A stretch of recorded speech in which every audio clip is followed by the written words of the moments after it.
everybody, it's Lori. Welcome to my studio. I'm glad you stopped by. Today I'm going to be doing a swipe, a ghost swipe. I've got a, what is it? It's a 12 by 36 inch gallery wrapped canvas.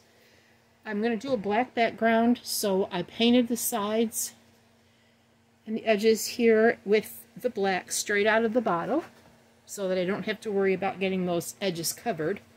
I'm using the Artist Loft black flow acrylic. I painted the sides with this paint straight out of the bottle, and I've mixed what I'm going to put down as a base with my pouring medium.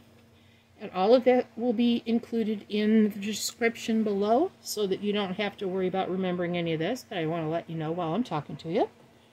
I'm going to be using DecoArt Americana Decor Metallics in sterling silver, golden iridescent gold fine, and Artist Loft copper. So I'm going to put the base down of black. I'm just going to swipe from the middle on both sides. So I'll just put some music on and we'll paint.